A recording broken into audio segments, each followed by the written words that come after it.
আপনি ক্ষমতায় আসলে কি করবেন? আপনার চরিত্র তো আসলে ফুলের মতো পবিত্র না। আপনি 3 দিন আগে তো চাঁদাবাজি করছেন। আপনি তো গার্লস স্কুলের অমুক জায়গা থেকে ওই মেয়েকে ধরে নিয়ে এসেছেন। দাড়ি টুপি রাখবে, দাড়ি বড় করবে, জুব্বা পরবে, হজ করে আসবে, ওমরা করে আসবে, টুপি লাগাবে, সারা বছর যত বদমাইশি মারিমারি করবে, ওই সময় গিয়ে দাড়ি টুপি ওমরা দিয়া ইলেকশন ক্যাম্পেইন করবে।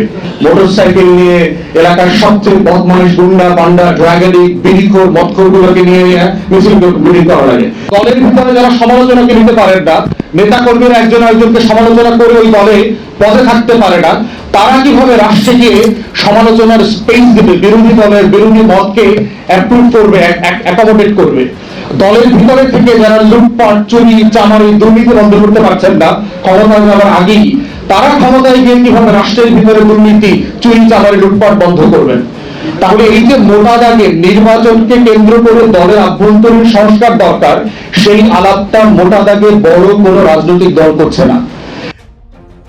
ব্যারিস্টার ফুয়াদ সাহেব যে কতটা মেধাবী এবং গুরুত্বপূর্ণ রাজনৈতিক ব্যক্তি সেটা কিন্তু ইতিমধ্যে আমরা সবাই জানি। তিনি নির্বাচন নিয়ে অসাধারণ কিছু কথা বলেছেন। বর্তমানে এই যে বিএনপি জামায়াত এনসিপি সহ সকল রাজনৈতিক দল আছে, সকল দল মিলিয়ে একটা গোলটেবিল বৈঠক হয়েছিল। সেখানে সকল দলের নেতাদের সামনে রেখেই কিন্তু উত্তম কিছু কথা কিন্তু বলেছেন। অর্থাৎ আমরা এই বাংলাদেশকে, অর্থাৎ এই জুলাই আন্দোলনের পর যে নতুন একটা বাংলাদেশ চাই, নতুন কিছু সংস্কার চাই, পুরনো বন্দোবস্ত আর ফিরে যেতে চাই না, সেই কথাগুলো কিন্তু তিনি সুন্দর করে উপস্থাপন করেছেন এবং সকল রাজনৈতিক নেতাদেরকে এক হাত দিয়েছেন, মানে তাদের ভুলগুলো তুলে ধরার চেষ্টা করেছেন। চলেন তার অসাধারণ কিছু কথা এবং তার কিছু গুরুত্বপূর্ণ চিন্তা ভাবনা আমরা শুনে আসি এবং আপনাদেরকে দেখাই। করছে না বলে যেটা আমি আশঙ্কা করছি, অলমোস্ট কোন রাজনৈতিক দলের বড় দলের নেতাদের সাথে আমরা যখন কথা বলেছি, আমরা দেখেছি তারা বিশ্বাস করে না, নিজেদের মন করে বলেছে যে তারা আসলে কোনো সংস্কার করতে পারবে। তাদের দলের নেতারা যারা সৎ, যারা আন্তরিক, তারা পরিষ্কার করে বলেছে যে আমরা ক্ষমতায় গেলে কোনো সংস্কার হবে। মানে বুঝতে পারছেন, এখানে কিন্তু চমৎকার একটা কথা বলেছেন। মানে পুরনো বন্দোবস্ত থেকে বের হওয়ার জন্য এই জুলাই আন্দোলন হয়েছে, শত শত ছাত্র জনতা জীবন দিয়েছে নতুন কিছু পাওয়ার জন্য। কিন্তু পুরনো রাজনৈতিক দলের নেতারা কিন্তু একই কথা বলছেন, অর্থাৎ তারা দীর্ঘদিন ক্ষমতায় ছিল না, এখন যদি তারা ক্ষমতায় যেতে পারে তারা কিন্তু কোনো সংস্কারই চাইছে না বা করবেনও না। তারা সরাসরি বলছেন আগের যেমন ছিল তেমনই তারা দেশ পরিচালনা করবে। এজন্য কি আমরা এই জুলাই আন্দোলনে এত মানুষ শহীদ হয়েছে, এত আত্মত্যাগ করেছে? এ নিয়ে উত্তম জবাব দিয়েছেন ব্যারিস্টার ফুয়াদ সাহেব। চলেন বাকি অংশ শুনে আসি। This is the bottom line বাংলাদেশের। এটাই হলো 24 পরবর্তী নতুন রাজনীতির বন্দোবস্ত।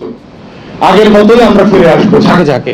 যেই চাঁদাবাজি গুন্ডামি বদমাইশি করবার দায় আমরা রাজনৈতিক দল এবং তাদের নেতাদেরকে দিচ্ছি, নতুন নাকি সেই তদবির বাণিজ্য দুর্নীতি লুটপাট কি করছে না?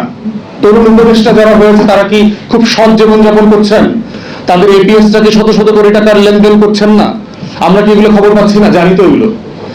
অতএব প্রশ্ন হচ্ছে যে যারা নতুন বন্দোবস্ত চেয়েছিলেন তারাই তো আসলে পুরাতন বন্দোবস্ত ইতিমধ্যে হারিয়ে গেছেন। তো যারা ইতিমধ্যে পুরাতনের কয়লা গায়ে মেখে ফেলেছেন তারা নতুন বন্দোবস্ত দিতে পারবেন কিনা সেই তর্ক তুলতে হবে।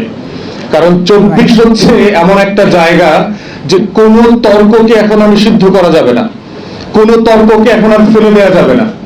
কারণ আমরা এখন কালো কোট পরা পেঙ্গুইনদের রাজবংশের শাসনে জমিদারিতে বাস করি না। আমাদের এই জমিদারি হচ্ছে জনগণের জমিদারি।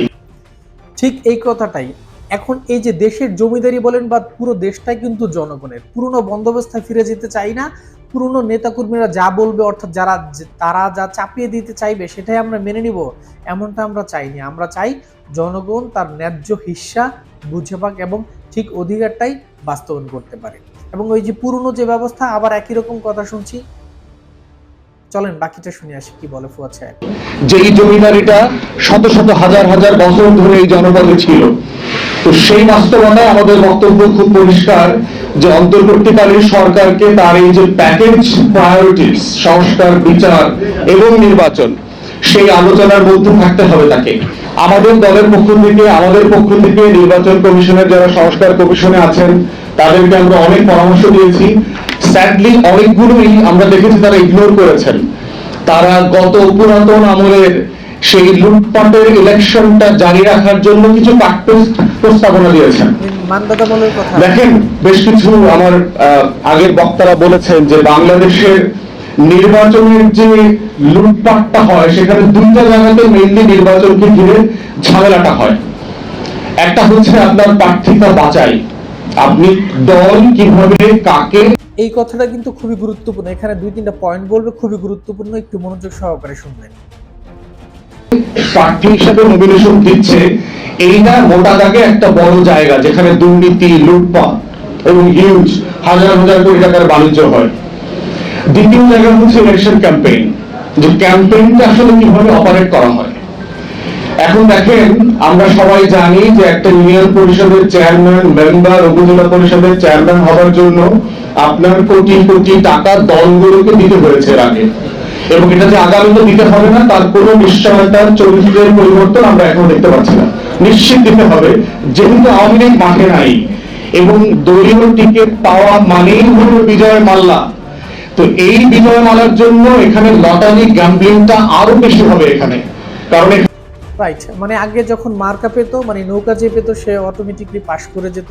এখন যেহেতু আওয়ামী লীগ নাই, এখন বিএনপি বন্য দল আছে, বিএনপি বড় দল হিসেবে তাদেরও প্রার্থীরা যারা মার্কা পাবে তারাই হচ্ছে কি বিজয়ী হবে, এরকম একটা মনোভাব থাকবে। এই জন্য তারা যত টাকা লাগে টাকা কিন্তু তারা অবৈধ পথে খরচ করার চেষ্টা করবে, মানে এক কথায় সিট কিনে নেওয়ার চেষ্টা করবে। এই ব্যবস্থা কিন্তু আমরা চাইনি। আর কোনো কম্পিটিশনই নাই, টিকিট পাওয়ার সাথে সাথে আপনি বিজয়ী হয়ে গেছেন এটাই ধরে নেওয়া হবে। তাহলে সেইখানে দলগুলোর ভিতরে এত এত সংস্কারের ঘিরে দেখবেন বাংলাদেশের রাজনৈতিক দলগুলোর নিজেদের ভিতরকার আভ্যন্তরীণ সংস্কারের আলাপ নাই। যারা বলছেন যে আমরা এত দফা দিয়েছি, তত দফা দিয়েছি, আমরা এই সংস্কার চাই, সেই সংস্কার চাই, তারাই দেখবেন নিজেদের দলের ভিতরে গণতন্ত্র, নেতা নির্বাচন, সমালোচনা সেগুলো নিয়ে তারা আলাপ তুলছে না। তারা সংবিধানের আর্টিকেল 70 নিয়ে খুবই কনসার্ন, তারা এটা সংশোধন করবেন, কিন্তু তার দলের পাড়ায় পাড়ায়, মহল্লায় মহল্লায় যে হাজারটা আর্টিকেল 70 রয়ে গেছে সেটা নিয়ে তারা কনসার্ন না। তাহলে দলের ভিতরে আর্টিকেল 70 রেখে রাষ্ট্রে সংবিধানে আপনি আর্টিকেল 70 কিভাবে বদলাবেন? একদম গুরুত্বপূর্ণ কথা বলছে, মানে পুরনো যে দলগুলো বিশেষ করে বিএনপি কিন্তু কোনো সংস্কারই চাইছে না। এই যে নতুন আর্টিকেল বলেন, অর্থাৎ যে সংবিধানের যে প্যাটার্নগুলো তারা যেমনটা আগে ছিল তেমনটাই করতে চাচ্ছে, মানে কোনো কিছু পরিবর্তন করলে যে তাদের আর খাওয়ার সুযোগ হবে না, এই কথাটাই কিন্তু ঘুরে ঘুরে বারবার আসছে এবং হোয়াটসঅ্যাপ কিন্তু বলছে। চলেন শুনে আসি। এটা তো সিম্পলি প্র্যাকটিক্যাল না। দলের ভিতরে যারা গণতন্ত্রের চর্চা করেন না তারা রাষ্ট্রের ক্ষমতায় কিভাবে, কিন্তু রাষ্ট্র কিভাবে গণতন্ত্র দেবেন? দলের ভিতরে যারা সমালোচনাকে নিতে পারেন না, নেতা কর্মীরা একজন আরেকজনকে সমালোচনা করে ওই দলে পদে থাকতে পারে না, তারা কিভাবে রাষ্ট্রে গিয়ে সমালোচনার স্পেস দিবে, বিরোধী দলের বিরোধী মতকে অ্যাপ্রুভ করবে, অ্যাকোমোডেট করবে? দলের ভিতরে থেকে যারা লুটপাট, চুরি, চামারি, দুর্নীতি বন্ধ করতে পারছেন না ক্ষমতায় যাওয়ার আগেই, তারা ক্ষমতায় গিয়ে কিভাবে রাষ্ট্রের ভিতরে দুর্নীতি, চুরি, চামারি, লুটপাট বন্ধ করবেন? কোনোভাবেই সম্ভব না। মানে এই প্র্যাকটিসটা যদি দেখেন, দল ক্ষমতার আগে কিন্তু দলের ভিতর নেতাকর্মীরা কিন্তু লুটপাট, চাঁদাবাজি, দুর্নীতি করা শুরু করে দিয়েছে। দল ক্ষমতায় আসলে তখন কি হবে? সাধারণ জনগণ বরঞ্চ বিগত সরকার স্বৈরাচারীরা যা করেছে তার চাইতে বেশি করবে। এই জনগণের আমরা কিন্তু আরো ভুক্তভোগী বেশি হব। তাহলে এই যে মোটা দাগে নির্বাচনকে কেন্দ্র করে দলের আভ্যন্তরীণ সংস্কার দরকার, সেই আলাপটা মোটা দাগে বড় কোনো রাজনৈতিক দল করছে না বলে যেটা আমি আশঙ্কা করছি, অলমোস্ট কোনো রাজনৈতিক দলের বড় দলের নেতাদের সাথে আমরা যখন কথা বলেছি আমরা দেখেছি তারা বিশ্বাস করে না, নিজেদের মন করে বলেছে যে তারা আসলে কোনো সংস্কার করতে পারবে। তাদের দলের নেতারা যারা সৎ, যারা আন্তরিক, তারা পরিষ্কার করে বলেছে যে আমরা ক্ষমতায় গেলে কোনো সংস্কার হবে না। This is the bottom line. বুঝতে পারছেন বটম লাইনটা কি? মানে দল তারা ক্ষমতায় গেলে কোনো সংস্কার হবে না বা সংস্কার করবে না, ডিরেক্টলি কিন্তু বলছে। তারপরও আমরা যদি তাদেরকে ক্ষমতায় নিয়ে আসি তাহলে ভুক্তভোগী তো হবই, এটাই স্বাভাবিক, এটাই বটম লাইন বাংলাদেশের। এটাই হলো 24 পরবর্তী নতুন রাজনীতি বন্দোবস্ত। আগের মতোই আমরা ফিরে আসবো ঝাঁকে ঝাঁকে। দ্বিতীয় জায়গা দেখেন যে আপনার মনোনয়ন হয়ে গেল, এখন ইলেকশন ক্যাম্পেইন। আমরা বলেছিলাম যে আমাদের পক্ষ থেকে যে ইলেকশন ক্যাম্পেইনটাকে টোটালি ইলেকশন কমিশনকে নিয়ে অপারেট করেন, স্পন্সর করেন। ইলেকশন ক্যাম্পেইনের মোটা দাগে কয়েকটা খরচ আছে। খুব সুন্দর কিছু কথা বলবেন নির্বাচনের মানে ইলেকশন কমিশনের কিছু দায়িত্ব নিয়ে, এই কথাগুলো যুক্তি আছে। এখানে অনেকগুলো মতামত, কিন্তু আমরা যারা তরুণ সমাজ আমরা কিন্তু এরকম ব্যবস্থাগুলো চাই। ফুয়াদ সাহেব খুব সুন্দর বলে কথাগুলো তুলে ধরেছেন। একটা খরচ হচ্ছে যে আপনার পোস্টার করতে হয়, ব্যানার করতে হয়, ফেস্টুন করতে হয়, লিফলেটিং করতে হয়, এই রোড শো করতে হয়, ঝাঁকে ঝাঁকে মোটরসাইকেল নিয়ে এলাকার সবচেয়ে বদমাইশ গুন্ডা পান্ডা ড্রাগ এডিক্ট বিড়িখোর মদখোর গুলোকে নিয়ে মিছিল মিটিং করা লাগে। এবং কদিন পর এমনও হতে পারে যে আমাকেও দেখবেন এগুলো করতেছি। সিম্পলি এটাই রিয়েলিটি যে আমি 100 মোটরসাইকেল নিয়ে রোড শো করতেছি, আমার এখন টাকা নেই, এগুলো করতে পারতেছি না। ইলেকশনে নামলে এগুলো আমারও করতে হবে। তখন আপনারা আবার বলবেন যে ভাই আপনি তো পারলেন না তো আলাদা হইতে। ভাই কয়লার ভিতরে কিভাবে আলাদা থাকবো? বাস্তবতা তো সেটা। তো সেই বাস্তবতায় বলছি যে আপনার এই টোটাল ক্যাম্পেইনটাকে যদি ইলেকশন কমিশন হোস্ট করে, যে একটা সিঙ্গেল পোস্টার হবে, ইলেকশন কমিশন নিজের টাকায় ব্ল্যাক এন্ড হোয়াইট একটা পোস্টার করে দেবে, এক্স দলের নাম প্রার্থী মার্কা, ওয়াই দলের নাম প্রার্থী মার্কা, এবিসিডি দলের নাম প্রার্থী মার্কা, একটা পোস্টার হবে। কোন দল কোন প্রার্থী আলাদা করে পোস্টার করতে পারবে না। ইলেকশন কমিশন একটা পোস্টার করে দেবে সবাইকে, এবং এই একটা পোস্টার কোথায় সাটা হবে সেটা ইলেকশন কমিশন লোকাল টিএনও ওসির মাধ্যমে স্পট ঠিক করবে এবং তারা ডিসাইড করবে কোথায় কয়টা পোস্টার হবে। দ্বিতীয়ত হচ্ছে আপনার খরচের জায়গা হচ্ছে প্রচুর মিটিং করতে হয়, এই ওয়ার্ডে এই ইউনিয়নে অমুক জায়গাতে জনসভা এটা সেটা।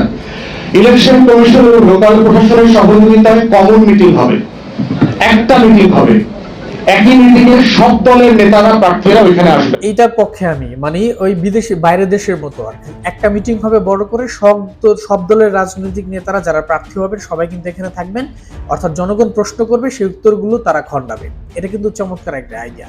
এটা যদি আমাদের দেশে বাস্তবায়িত হয় খুবই ভালো হবে। যেখানে প্রেসিডেন্সিয়াল ডিবেটের মতো করে হবে একই প্ল্যাটফর্মে। এইটা local OC local টিএলও election commission কর্মকর্তারা এটা মডারেট করবে, এটা হোস্ট করবেন।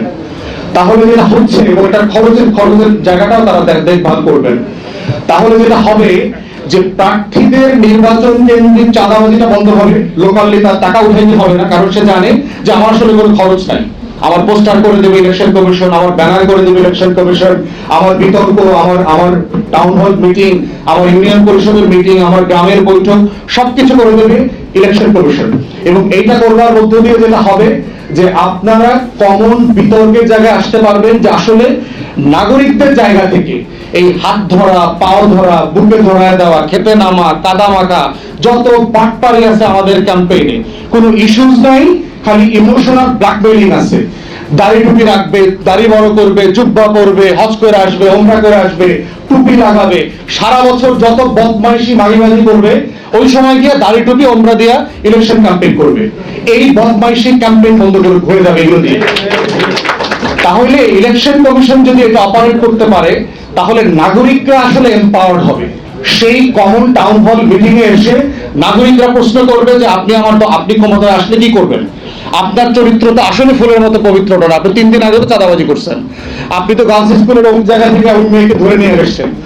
কমন টাউন হল মিটিং আসলে যেটা হবে যে আপনি গ্রামের মানুষের কাছে সত্যটা লুকাইতে পারবেন না, চোর যে চোর এটা সে বের হয়ে যাবে।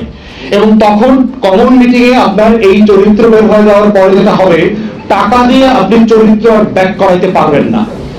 সো থার্ড যেটা বলেছি, একটা খরচের জায়গা হচ্ছে ইলেকশন, সেটা হচ্ছে ভোটার পুল করা। যে আপনার গ্রামে গঞ্জে যেহেতু ট্রান্সপোর্ট একটা বড় জায়গা, কৃষক মনে করে যে আমি 60 টাকা অটোতে দিয়ে ওই ভোট কেন্দ্রে যাব, আমার কি দরকার? ওই যদুর জায়গায় মধু আসবে, মধুর জায়গায় লাল মেয়ে আসবে, লাল মেয়ের জায়গায় সোনা মেয়ে আসবে, আমি আমার ক্ষেত খামারি করি। আমি পার্বত্য চট্টগ্রামে আপনার উপজাতিদের সাথে কথা বলে দেখেছি, তাকে 19 কিলোমিটার পাহাড় বেয়ে তার নিকটস্থ ভোট কেন্দ্রে আসতে হয়। কেন আসবে সে? পাহাড়ি পথ যদি 19 কিলোমিটার কাউকে পানি দিতে হয়, হোয়াটস দ্য পয়েন্ট? এই রাষ্ট্র তাকে কি দিয়েছে এমন যে তাকে 19 মাইলের ঝড় ঝঞ্ঝা শীত গ্রীষ্মকে উজাড় করে দিয়ে তাকে একটা সিল দিতে আসতে হবে? তাহলে আমরা বলেছি, আমরা প্রস্তাব দিয়েছি যে মোবাইলগুলোকে মোবাইল ভোট কেন্দ্র করার জন্য, যেখানে মানে কস্ট ইনভলভ, সেখানে মোবাইল ভোট কেন্দ্রটাকে আপনি গ্রামে নিয়ে যান। আপনারা দেখেছেন যে বিশ্বায়িত কেন্দ্রের মোবাইল লাইব্রেরি আছে, আপনারা দেখেছেন বাংলাদেশের জিপিওর মোবাইল পোস্ট অফিস আছে, তারপরে হচ্ছে দেখবেন যে মোবাইল টয়লেট আছে, বড় বড় প্রোগ্রামে দেখবেন যে টয়লেট নিয়ে যায়, মোবাইল এটিএম মেশিন আছে, ক্যাশ মেশিন আছে মোবাইল। আপনাকে নিয়ে বিভিন্ন প্রোগ্রামে এটা সেট করে দিয়ে আসবে। তাহলে মোবাইল ভোটার কেন্দ্র হতে পারবে না কেন একটা গাড়িতে? আপনার দেশ তো ডিজিটাল হয়ে গেছে অলরেডি। তো সেই জায়গায় আপনার যেটা দরকার, সিম্পলি একটা ল্যাপটপ দরকার, ইলেকট্রনিক ডিভাইস দরকার এবং সিকিউরিটি দরকার। এটাকে সামনে পিছনে যারা সিকিউর করবে, এটিএম মেশিনের মতো। এবং দেখবেন বড়লোক এলাকাতে এই সমস্যাগুলো আছে, বড়লোকরা কিন্তু ভোট দেয় না, কারণ সে মনে করে যেই আসুক সবাইকে চিনি, ফোন করে বলে দিব আমার তদবির হয়ে যাবে, ভোটে আমার কিছু যায় আসে না। তাহলে এক্সট্রিমলি পুয়ার এবং এক্সট্রিমলি রিচ এই দুইটা শ্রেণী কিন্তু ভোট দেয় না। তাহলে আপনি বড়লোক পাড়ায় যদি এটিএম মেশিন নিয়ে যান, এটিএম মেশিনের মতো ভোটের কেন্দ্র নিয়ে যান, সে বিল্ডিং থেকে নিচে নেমে এসে ভোটটা দিয়ে দিবে, বিরক্ত হবে না, সেই দিনকার সমাজে নষ্ট হয়েছে না সে মনে করবে না। তাহলে মোবাইল ভোট কেন্দ্রের মাধ্যমে যেটা করতে পারি, এই যে অটো পাঠানো, বিকাশে টাকা পাঠানো, নগদে টাকা পাঠানো, ফুসপানি দেওয়া, দুপুরবেলা বিরিয়ানি খাওয়ানো, আইনা, খালা, মামা, চাচি, আমি দেখছি মুরব্বীদেরকে ভ্যান গাড়িতে শোয়া নিয়ে আসে, দেখবেন ভোট কেন্দ্রে সিম্পলি বালিশ দিয়ে শোয়া নিয়ে আসে, এরকম ভোট কেন্দ্রে যাওয়ার দৃশ্য আমি দেখেছি। কি দরকার? এবং আমি বিভিন্ন জায়গায় নির্বাচিত প্রতিনিধিকে জিজ্ঞেস করেছি, যদি আপনি ফুসপানি না খাওয়াইতেন, যদি নগদ বিকাশ না দিতেন, যদি গাড়ি না পাঠাইতেন, কত শতাংশ ভোট আসতো? অধিকাংশ নির্বাচিত প্রতিনিধিরা বলেছে 10 থেকে 20% বেশি বাংলাদেশে ভোট করতো না। This is a reality. তাহলে বাংলাদেশ রাষ্ট্রের ভোটের সমস্যা নির্বাচন রিসার্ভ না, এখানে ভোটার নাই। এখানে আপনার তালিকাতে 12 কোটি 20 লাখ, 12 কোটি 45 লক্ষ মানুষ আছে, কিন্তু চিন্তার ভোটার এখানে নাই এদেশে। তাহলে বাংলাদেশ রাষ্ট্রের সংস্কারের জায়গাটা হচ্ছে এদেশের বাসিন্দাদেরকে নাগরিক বানানো এবং এদেশের তালিকাভুক্ত ভোটারদেরকে চিন্তার ভোটার বানানো, যারাই শুধুমাত্র ব্যালটে গেলে পরে দেশ বদলে যাবে, ভালো প্রার্থী নির্বাচিত হবে। ধন্যবাদ সবাইকে, সালাম আলাইকুম। ব্যারিস্টার ফুয়াদ সাহেব কিন্তু চমৎকার কিছু কথা বলেছেন এই যে নির্বাচন ব্যবস্থা নিয়ে। যদি এর 50% বাস্তবায়িত হয়, তাহলে কিন্তু আমরা সুন্দর একটা নির্বাচন পেতে যাচ্ছি এবং আমরা পেতে পারি যোগ্য নেতৃত্ব, যারা নতুন এই চিন্তা ভাবনা দিয়ে বা ধারণা দিয়ে দেশটাকে নতুনভাবে সংস্কার করে সাজিয়ে তুলতে পারবে। এজন্যই তো জুলাই আন্দোলন করেছিল। প্রিয় দর্শক, অনেক ধন্যবাদ যারা পুরোটা অনুষ্ঠান দেখেছেন এবং শুনেছেন। এই ধরনের রাজনৈতিক অনুষ্ঠান যদি পেতে চান এবং বিশ্লেষণাত্মক বিভিন্ন আলোচনা শুনতে চান, তাহলে আমাদের চ্যানেলের সাথে থাকবেন, একটু সাবস্ক্রাইব করে পাশে থাকবেন। ভালো থাকবেন সবাই, দেখা হবে অন্য কোনো দিন। আল্লাহ হাফেজ, আসসালামু আলাইকুম।